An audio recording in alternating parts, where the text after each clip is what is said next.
Core team सोबत बसून ही चर्चा नाही करू नाही शकलो असतो. मला मी काय बोलते, माझं पण उत्तर द्या तुम्ही. तुम्ही बोललेत ना की काही पुरुष कार्यकर्त्याच्या जागेवर म्हणजे महिलांच्या जागेवर पुरुष कार्यकर्त्याच्या बायकांना तिकीट दिली जाणार नाही, हा पण तुमचा शब्द आहे. हा अशा पद्धतीने आपण वागू नये. आपण माझ्यापेक्षा कॅपेबल महिला राहिली असती ना, मी सरळ माघार घेतली असती. याच्यापेक्षा माझी एखादी पण मैत्रीण राहिली असती, मी माघार घेतली असती.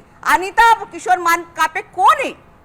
कोण आहे? निर्णय ज्येष्ठ सदस्य पण नाहीये, त्यामुळे आपण त्यांच्याशी बोललं पाहिजे. आपण एकत्र मी आली होती ना बोलायला, माझी काय चुकी? विचारा, मीडिया आहे समोर. मी आली होती बोलायला, यांनी दरवाजा बंद केला, यांनी पोलीस बोलवले, त्या क्षणाला उत्तर पोलीस बोलवले. असं जर तुमचा हट्ट असेल तर त्या क्षणाला अरे मी काय क्रिमिनल नव्हती, त्यांनी दरवाजा का बंद केला मला बघून? मी क्रिमिनल नव्हती. दादा बरं का काय माहितीये का, आता समजा संजय दयाळ चौधरी ठीक आहे, ते आपल्या मला पक्षाचे रात्रीपासून माझं पोट दुखतंय, माझी छाती दुखते. जुने कार्यकर्ते आहेत, म्हणजे नगरसेवक एवढं आहेत, 18 वर्ष नाहीये. राबून आम्हाला उपोषण करायची पाळी येते, ही फार मोठी गोष्ट आहे ही. 18 वर्ष म्हणजे आंदोलन पण आम्ही केसेस घेतलेल्या आहेत.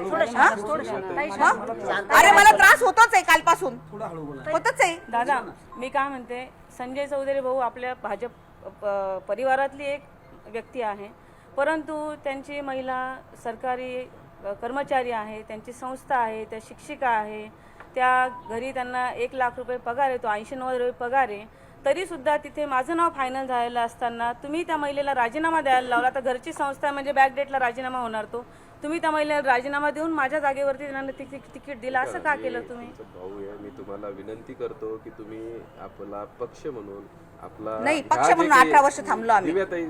उद्रेक ऐका ना जरा तुम्ही. उद्रेक हा दिव्याताई, असा अकांड तांडव आपण पक्षाची प्रतिमा डागाळण्यासाठी ऐका, व्यक्ती कधी- म्हणून कधी- करणं कधी ताई, केला? कधी दिव्याताई, केला? हे योग्य नाहीये ताई. दादा योग्य नाही, आत्ताचा कधी क्षण केला? दादा म्हणजे आम्ही आमच्या आपण- हक्कासाठी भांडतो बरोबर आहे, आहे ताई. आम्ही पण पक्षाची हे प्रतिमा जाहीर कुठेही नाही. डागाळत नाही, नाही. संवाद आम्ही मांडला आजपर्यंत पाहिजे. पक्षामध्ये पक्षाची प्रतिमा प्रामाणिकपणे खराब काम करते. केलेलं आहे. पक्षाला आम्ही दोष देत नाहीये. प्रामाणिकपणे का, आणि आम्ही गेल्या महिनाभरापासून तुम्हीच आम्हाला सांगितलं प्रभागामध्ये फिरा, मग तुम्ही काय सांगितलं मला प्रभागामध्ये फिरायला? फिरा. आम्ही एक घर पिंजून काढलं आम्ही प्रभागामध्ये. माझी विनंती राहील की तुम्ही हा हट्ट सोडून तुम्ही पक्षाच्या प्रतिमेला धक्का लागणार नाही, असं पक्षाला वागावं. धक्का देत नाही. आपलं दादा जे म्हणणं दादा आहे, ऐका ना, उद्या दादा ऐका ना, तुम्ही आता अध्यक्ष आपल्याला झाले, पक्ष प्रथम आहे. ऐका ना, तुम्ही आता अध्यक्ष झाले, पण जेव्हापासून संजय केनेकर अध्यक्ष होते तेव्हापासून माझं महिला मोर्चा अध्यक्षासाठी दोनदा नाव आलेलं, दोनदा मला डावललं गेलेलं आहे. कशासाठी? म्हणजे साधं पदाधिकारी करायचं तरी डावललं जातं शहरामध्ये. आपण एक कोर टीम सोबत बसून बोलू. नाही आमची हे बघा दादा, आमची एवढीच इच्छा आहे, आमची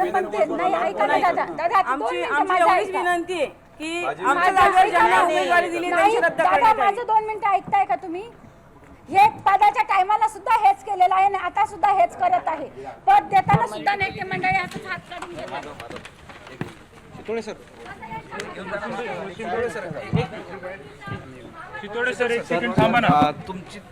तुमची चर्चा झाली काय काढण्याचा प्रयत्न केला?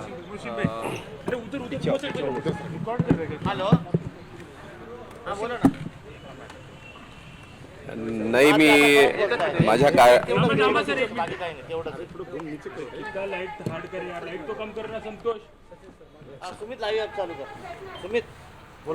समजूत काढण्याचा प्रयत्न मी माझ्या कार्यकर्त्या भगिनी आहेत, मी त्यांचा पालक आहे. मी त्यांना समजून सांगण्याचा प्रयत्न केला आहे. पक्ष शिस्त म्हणून पक्षाच्या प्रतिमेला काही धक्का लागणार नाही असं त्यांचं वागणं असलं पाहिजे. त्यांचा हट्ट कालपर्यंत मी समजू शकत होतो, आम्ही त्यांना समजून सांगतोय, पण त्यांनी मला वाटतं त्या एकत्र बसून विचार करून त्या थांबतील. आमचे नेते माननीय अतुल साहेब कराड साहेबही त्यांना आत्ता भेटणार आहेत, केनेकर साहेब, त्या ऐकतील. पण असं नाही ऐकलं आणि त्यांनी जर त्यांचा हट्ट कायम ठेवला तर पक्ष कठोर आहे, पक्षाला कठोर निर्णय घ्यावा लागेल. हे पक्ष कुठलेही शिस्तभंग हा खपून घेणार नाही.